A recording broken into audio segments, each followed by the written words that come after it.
सभी कक्षा 10 के भैयाओं से जो भी हमारे YouTube चैनल पर हैं और जो नया भैया आना चाहते हैं वो हमारे चैनल को सब्सक्राइब करें। आपको मालूम है कि लॉकडाउन के बाद 23 जून को आपकी कक्षा 10 के गणित की पेपर लगने वाला है। उसकी तैयारी के लिए हम आपके लिए कुछ प्रमुख प्रश्न भेज रहे हैं और प्रतिदिन भेजते रहेंगे। इसलिए सभी से निवेदन है, यदि आपके हमारे प्रश्न और हमारा समझाने का तरीका यदि आपको अच्छी तरीके से समझ में आता है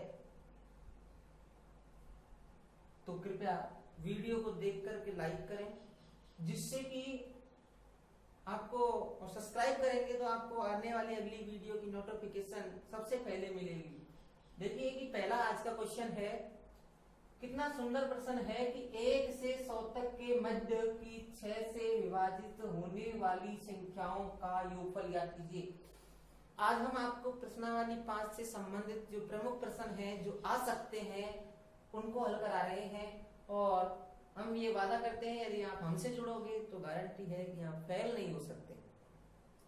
तो देखिए 1 से 100 तक के मध्य की 6 से विभाजित होने वाली संख्याएं का योगफल ज्ञात करना है।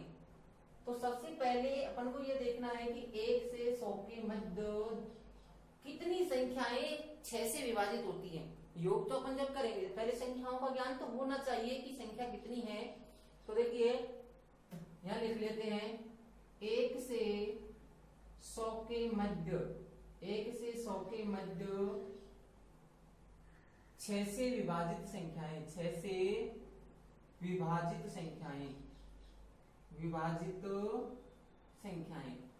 अब 1 से 100 के मध्य 6 से विभाजित संख्याएं 100 तक की है, इसलिए आप आराम से निकाल सकते हो। जैसे देखिए कि पहली संख्या 6 रहेगी, 6 दूनी 12, 6 तिया 18, ऐसे ही चलता रहेगा, और अंतिम संख्या 1696 यानी ये आ जाएगा। तो आपको ये संख्याओं का देखिए कि प्रथम संख्या, इनसे देखेंगे कि अपन को प्रथम संख्या क्या है। तो प्रथम संख्या यहां पर 6 है, तो अपन सबसे पहले लिख देंगे कि प्रथम संख्या को ए से व्यक्त करते हैं, ए इक्वल टू आपका 6।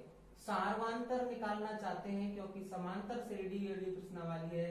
सार्वांतर, तो इसका सार्वांतर डी से व्यक्त किया जाता है। तो डी बराबर कितने से विभाजित हो रही है, 6 से विभाजित करनी है, तो इसका सार्वांतर भी क्या हो जाएगा, 6 हो जाएगा। अब बात आती है, सार्वांतर हो गया, ये कौन सा पद है, कोई पहला पद, दूसरा पद, तीसरा पद। अब पदों की संख्या को n से व्यक्त करते हैं, तो ये मान लेते हैं कि nवां पद है। कौन सा पद है, nवां पद है।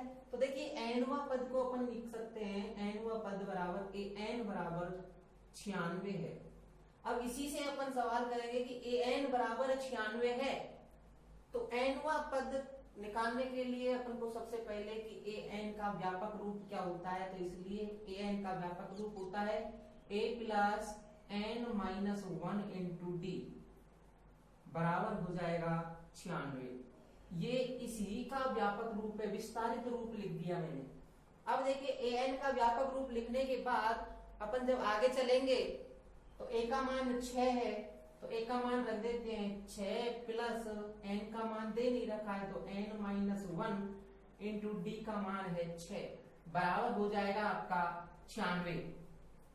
96 होने के बाद देखिए कि आगे गुणा कर लेते हैं, 6 एकम 6 और 6 गुणा n करेंगे तो 6n प्लस क्या हो जाएगा आपका 6 में बराबर में 96, 6 में से 6 गए तो खत्म हो जाएगा, ये माइनस में है ये प्लस में है, तो यहां बचेगा 6n बराबर 96। तो n बराबर हो जाएगा, ये गुणे में है इधर जाएगा तो भाग में होगा, तो यानी क्या हो जाएगा 96/6, यानी nवां पद क्या हो जाएगा आपका 16 छिकी 96। यानी ऐसी संख्याएं 1 से 100 के मध्य 6 से विभाजित संख्याएं कितनी होती है, 16 होती है। लेकिन अपन की संख्याओं को ही पूछ करके काम नहीं चलाया है, उन्होंने कहा है कि विभाजित होने वाली संख्याओं का योग ज्ञात कीजिए। अब संख्याओं को योग को अपन Sn से दर्शाते हैं, संख्याओं के योग को Sn से दर्शाते हैं। तो Sn बराबर होता क्या है, तो ये होता है n/2 कोष्टक 2a plus n-1 into D. ये पदों का योग ज्ञात करने का सूत्र है। इस सूत्र को जमा करके, इस सूत्र को याद करके अपन अच्छी तरीके से सवालों को हल कर सकते हैं। ऐसे कई सवाल हो सकते हैं। तो देखिए Sn, तो यहाँ पर Sn का मान 16 आ गया था। S16 n का मान 16 रखेंगे बटे 2 कोष्टक 2 इंटू, क्योंकि दोनों के बीच में कोई चिन्ह नहीं है तो इंटू, a का मान है 6 प्लस n का मान 16 माइनस 1 इंटू d का मान 6। इस प्रकार से ये मान रख देंगे। तो S16 बराबर यहाँ भाग देंगे तो 8 बार 6 दूनी 12 प्लस 16 में से 1 गया तो 15 और 15 गुणा 6 करेंगे तो 15 छिपी 90। इस प्रकार से S16 बराबर 8 गुणा 12 और 90 102। अब 102 को अपन इससे गुणा कर लेते हैं और 102 को जब गुणा करेंगे तो S16 बराबर 816 गुणा 816 ही आ जाएगा। तो 1 से 100 के मध्य की पदों की संख्याओं का योग 1 से 100 तक के मध्य 6 से विभाजित संख्याओं का योग कितना होगा बच्चों? ये हो जाएगा 816। अतः लिखना है, अतः 1 से 100 के मध्य 6 से विभाजित संख्याओं का योग 816 है। इस प्रकार से आप और भी कई सवाल हैं ऐसे जिनको आप कर सकते हो। दूसरा प्रश्न है आपके लिए कि सुरेश ने 1985 में 5000 रुपए के मासिक वेतन का कार्य प्रारंभ किया और प्रत्येक वर्ष 200 रुपए की वृद्धि प्राप्त की, तो किस वर्ष उसका वेतन 7000 रुपए हो गया? तो किस वर्ष 7000, यानी कौन से वर्ष या किस वर्ष? तो अपन देखेंगे कि अपन चलते हैं यहां से आगे। तो देखिए कि प्रथम वर्ष इसका वेतन क्या था? प्रथम वर्ष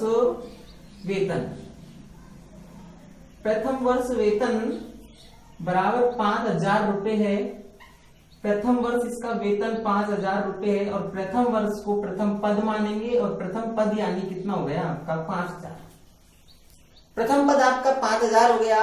अब इसके बाद प्रति वर्ष 200 रुपए की वृद्धि हो रही है, तो यानी अंतर कितने का चलता जा रहा है? तो अंतर चल रहा है आपके लिए 200 रुपए का। तो यानी सार्वांतर क्या हो जाएगा? सार्व अंतर D इक्वल टू प्रति वर्ष 200 रुपए बढ़ते हैं, यानी वृद्धि होती है 200 रुपए की प्रति वर्ष, तो अंतर बढ़ता जाएगा 200 से का जब अंतर बढ़ेगा तो सार्वांतर आपका हो जाएगा 200 रुपए। इस प्रकार से सार्वांतर 200 रुपए हो गया। अब 7000 रुपए कब होंगे? ऐसे 200 हर वर्ष 200 रुपए जोड़ते जाएं तो 7000 रुपए कब होंगे? इसके लिए ये कौन सा वर्ष मान लेते हैं कि nवा वर्ष मान लेते हैं इसको। तो यानी यहां लिख सकते हैं an बराबर क्या हो जाएगा आपका 7000। an बराबर 7000 रुपए। तो अपन से पूछा है कि कौन से वर्ष? तो nवे वर्ष, तो यहां लिख सकते हैं nवे वर्ष। माना nवे वर्ष an बराबर 7000 रुपए हो जाते हैं। तो देखिए अब an का व्यापक रूप अभी मैंने पिछले प्रश्न में आपको बताया था, और an का व्यापक रूप जो होता है वो होता है क्या? a plus n-1 into D बराबर 7000। अब a का मान अपने पास 5000 है, तो अपन एक ही जगह पर लिख देंगे 5000 प्लस n का मान अपन को दिया नहीं है, तो n-1 इंटू डी का मान है 200 बराबर क्या हो जाएगा? 700 हो जाएगा, सॉरी 7000 हो जाएगा।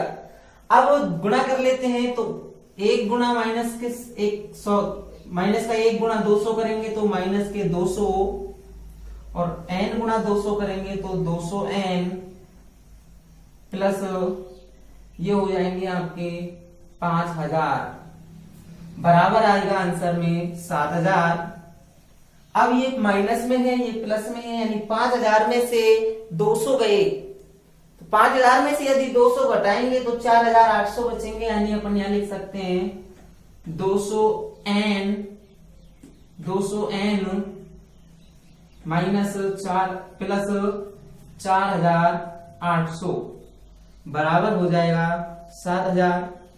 अब ये 4800 है जो प्लस में है, इधर इसका पक्षांतर किया जाएगा तो माइनस में होगा, तो इस प्रकार से लिख सकते हैं क्या 200n बराबर 7000 माइनस 4800, तो यानी 200n बराबर क्या आ जाएगा 200n बराबर 0 0 8 में गए तो 2 बचेंगे और 6 में से यानी 2 बचेंगे, यानी 2200 रुपए 200n बराबर हो जाएगा 2200। अब n बराबर निकालेंगे तो क्या होगा बटे 200, 2 0 से 2 0, n बराबर 11, तो यानी कौन से वर्ष, तो 11वें वर्ष, तो यह लिख सकते हैं अतः 11वें वर्ष 7000 रुपये होंगे, 7000 रुपये होंगे। अब वर्ष अपन से यदि पूछता कि 85 के बाद 11 और जोड़ लो, 85 के बाद 11 और जोड़ लेंगे तो अपन को मालूम हो जाएगा कि कौन से वर्ष, किस वर्ष उसका वेतन है जो 7000 रुपये हो जाएगा। तो 1985 में 5000 था, 11 और वर्ष जोड़ देंगे तो आपको मालूम हो जाएगा कितना आंसर इसका आने वाला है। आपसे फिर कह रहे हैं कि यदि कोई भी वीडियो आपको पसंद आए तो लाइक करना बिल्कुल ही ना भूलें, जिससे कि हमें भी लगे कि हमारे वीडियो को आप देखते हो। यदि किसी समांतर श्रेणी के प्रथम 12 पदों का योग 468 है तथा इसका सार्वांतर 6 है तो 10वां पद ज्ञात कीजिए। अब अपन को 10वां पद ज्ञात करना है, सार्वांतर अपन को दे रखा है, 12 पदों का योग अपन को दे रखा है, तो ऐसी पोजीशन में सार्वांतर या 10वां पद ज्ञात करने के लिए अपन देखो क्या करेंगे। सबसे पहले छोटी वाले उसको लिख लेते हैं कि सार्वांतर को d से व्यक्त करते हैं, यानी d बराबर अपन को दे रखा है 6 और 12 पदों का योग को s से दर्शाते हैं, तो यानी s12 बराबर दे रखा है कितना 468। अब पदों के योग को अपन व्यक्त करते हैं तो पदों के योग का सूत्र होता है, देखिए कि पदों के योग का सूत्र होता है Sn बराबर n बटे 2 कोष्टक 2a plus n minus 1 into D, ये आपका होता है। अब पदों की संख्या 12 दे रखी है, यानी n का मान 12 है, तो S12 बराबर 468, n की जगह पर अपन 12 रख सकते हैं, a और निकालना पड़ेगा तभी 10वां पद निकल सकता है, क्योंकि सूत्र में a का प्रयोग किया जाता है। n का मान 12 है तो इसलिए S12 को इसमें रख देंगे, तो देखिए n बटे 2, n की जगह पर 12 है, यानी क्या आ जाएगा 12 बटे 2 कोष्टक 2a, क्योंकि a का मान नहीं है तो 2a, फिर प्लस का चिन्ह आ जाएगा, प्लस कोष्टक n का मान 12 है इसलिए 12 माइनस 1 गुणा d का मान अपन को दे रखा है 6 कोष्टक बंद बराबर कितना है 468। इस प्रकार से सवाल जमा दिया है, तो देखिए काट लेते हैं, 6 बार जाएगा 6 कोष्टक 2a प्लस 11, 12 में से 1 गया तो 11 रह जाएंगे, 11 गुणा 6 करेंगे तो 11 छिकी 66 बराबर कितना हो जाएगा 468। अब 6 ये गुणा में है, इधर आएगा तो भाग में हो जाएगा, तो क्या हो जाएगा 2a प्लस 66 बराबर 468 बटे 6 का इसमें भाग दे लेते हैं, तो देखिए क्या होगा 2a प्लस 66 बराबर 6 का भाग देंगे, 6 का नहीं 36, 6 संते 42, 6 48 ज्यादा होते हैं, 6 संते 42। अब 42 होने के बाद अपने पास बचते हैं 4, अब 4 का 6 का फाड़ा 48 में देंगे तो 48 यानी 78। अब ये 66 प्लस में है, इधर आएगी तो माइनस में हो जाएगी। तो देखिए 2a बराबर 78 माइनस 66 यानी 2a बराबर हो जाएगा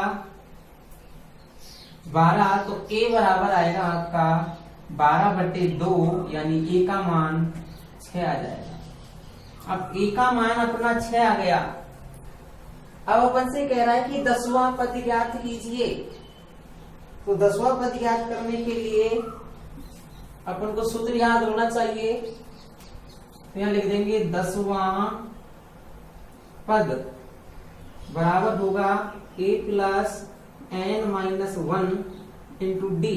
अब यहां पर n का मान 10 है क्योंकि n बराबर a 10 है, तो a 10 बराबर ये हो जाएगा, यानी 10 को n की जगह पर अपन लिख सकते हैं 10, सूत्र में जमा दिया है। अब इसको संख्याओं में रख देंगे, a का मान 6 आया तो a 10 बराबर 6 प्लस ये रह जाएंगे 9 और d का मान है अपना 6। तो यहाँ हो जाएगा 9 6 की 54 और इसमें 6 जोड़ देंगे तो यानी 10वां पद कितना आ जाएगा आपका 60 आ जाएगा। इस प्रकार से ये 10वां पद निकाल लिया। और सवाल आपको एक बार फिर कह रहे हैं कि प्रत्येक सवाल पर हम आपको बताते हैं कि वीडियो आपको पसंद आए। हम आपसे कहते हैं कि हम आपका इतना साथ देंगे कि कोई आपको इतना साथ नहीं दे सकता। तो देखिए लाइक करना ना भूले, जिससे कि हम आपको नई नई वीडियो भेज सके। 30 तारीख तक हमारी वीडियो को देखते रहें, गारंटी है कि आप पास जरूर हो जाओगे। तो इस प्रकार से ये सवाल हुआ। अब अगला सवाल, अगला प्रश्न है देखिए कि समांतर श्रेणी 17 15 13 डॉट डॉट डॉट के कितने पदों का योग 81 है। तो यहाँ प्रश्न में अपन को समांतर श्रेणी दी हुई है और समांतर श्रेणी दी हुई है, तो इसका प्रथम पद है, प्रथम पद समांतर श्रेणी का प्रथम पद a = 17 दे रखा है। अब समांतर श्रेणी का प्रथम पद 17 दे रखा है, सार्वांतर निकालना होगा। तो सार्वांतर अपन निकाल लेते हैं। तो सार्वांतर जानते हो कि सार्वांतर का सूत्र होता है a2 - a1। सार्वांतर का सूत्र होता है a2 - a1। तो यानी क्या आ जाएगा 15 - 17। अब 15 में से 17 जाएंगे तो d बराबर हो जाएगा -2। इस प्रकार से आपका ये d निकल दिया। अब कितने पदों का योग कितना होगा 81 होगा। तो इस पोजीशन के लिए माना कि n पदों का योग 81 होगा। तो यहां लिख लेते हैं, माना n पदों का योग बराबर 81 है। अपन इस चीज को मान लेते हैं कि माना n पदों का योग 81 है। योग को अपन व्यक्त करते हैं Sn बराबर 81 हो जाएगा। अब Sn का व्यापक रूप अपन जानते हैं कि Sn का व्यापक रूप क्या होता है, पदों के योग का सूत्र क्या होता है। तो होता है n/2 कोष्टक 2a plus n-1 into d बराबर अपन को दे रखा है 81। अब इनमें n का मान दिया नहीं है, तो n का मान निकालना है। n पदों का योगी तो पूछा है अपन से। तो देखिए अब कि n/2 2 गुणा a का मान है 17 प्लस n अपन को दिया नहीं है -1 गुणा d का मान है -2 कोष्टक बंद बराबर 81। इस प्रकार से होने के बाद अब इस सवाल इसको हल कर लेते हैं। माइनस गुणा माइनस करेंगे तो प्लस 2 × 2, यहाँ माइनस के 2 गुणा n करेंगे तो माइनस के 2n और 17 गुना 34 कोष्टक n/2 बराबर हो जाएगा 81। 34 में 2 और जोड़ देते हैं तो 36 हो जाते हैं। 34 में 2 और जोड़ेंगे तो 36 हो जाएंगे, क्योंकि 34 और 2 36, यानी लिख सकते हैं n/2 कोष्टक 36 माइनस 2n बराबर 81 हो जाएगा। अब ये बार है, इसका इधर पक्षांतरण करेंगे तो देखिए क्या होगा, 36 माइनस 2n बराबर 81 गुणा 2/n हो जाएगा। क्योंकि गुणा करते हैं भिन्न को, पक्षांतरण करते हैं तो उल्टा करके लिख दिया जाता है। तो इस प्रकार से होने के बाद आगे करते हैं तो देखिए कि दो भिन्नों के बीच में बराबर का चिन्ह मान लेते हैं, और दो भिन्नों के बीच में बराबर का चिन्ह माना तो इसको इससे गुणा करेंगे। जब इसको इससे गुणा करेंगे तो क्या हो जाएगा, 36n माइनस 2n स्क्वायर बराबर, इसको गुणा कर लेते हैं तो क्या हो जाएगा, 2 एकम 2 8 दूनी 16। इस प्रकार से होने के बाद आगे देखिए कि क्या होता है, ये पक्षांतरण कर लेते हैं इधर, तो माइनस के 2n स्क्वायर प्लस 36n, इसका पक्षांतरण करेंगे, माइनस में है इधर प्लस में इधर जाएगी तो माइनस में हो जाएगी, तो यानी इसका माइनस में करेंगे तो क्या आ जाएगा, माइनस 162 बराबर 0, इधर 0 रह जाएगी। अब देखो यहाँ पर भी 2 का, यहाँ पर भी 2 का, यहाँ पर भी 2 का, यानी 2 कॉमन है तो कॉमन निकाल लेंगे 2, और वो भी माइनस का कॉमन निकाल लेते हैं। तो माइनस के 2 कॉमन निकाल करके अपन 2 का भाग देंगे तो यहाँ बच जाएगा n स्क्वायर, इसमें देंगे तो plus 18n minus 81 equal to 0। ये गुणा में है, इधर जाएगी तो भाग में, तो 0 ही हो जाएगी। तो यानी क्या आ जाएगा, n square plus 18n minus 81 बराबर 0। अब 81 के ऐसे टुकड़े करने हैं कि गुणा करने पर 81 हो जाए, जोड़ने या घटाने पर 18 हो जाए। तो 9 81, 9 गुणा 9 करेंगे तो 81 हो जाते हैं, 9 9 18, और गुणा करते हैं तो 81, यानी इस जगह की, इस पद की जगह अपन 9n प्लस 9n लिख सकते हैं, जो कि द्विघात समीकरण है। तो n square plus 9n plus 9n minus 81, ये बराबर में हो जाएगा 0, बराबर में हो जाएगा आपका 0। लेकिन कॉमन अपन ने यहाँ पर माइनस लिया था, इसलिए यहाँ पर चिन्ह आएगा माइनस का, और यहाँ हो जाएगा प्लस का, तो इसलिए यहाँ पर माइनस और यहाँ प्लस, तो यानी अपन को यहाँ लिखना पड़ेगा माइनस और माइनस, क्योंकि चिन्हों का विशेष महत्व होता है। तो इसको देखते हुए अब देखिए कि यहाँ कॉमन है n, तो क्या जाएगा n माइनस 9, और यहाँ माइनस की 9 कॉमन है तो आ जाएगा n माइनस 9 बराबर 0। तो n माइनस 9 कॉमन हुआ, अब तो यहाँ से बच गया n माइनस 9 बराबर 0।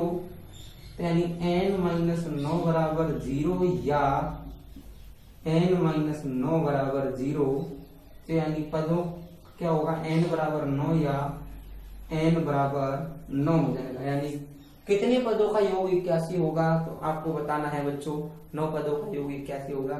तो कृपया वीडियो को देख करके जरूर लाइक करें, और अगली वीडियो आपको हम अतिशीघ्र कल ही भेजने की कोशिश करेंगे। तो ये ध्यान रहे कि पढ़ना है, 30 तारीख तक आपको खुद को भी मेहनत करनी है, हम आपके साथ हैं। किसी भी प्रकार की कोई समस्या हो, किसी भी प्रश्न में, तो हम आप हमको कमेंट में भेजें, हम आपको अवश्य हल करके उसका देंगे। Thank you.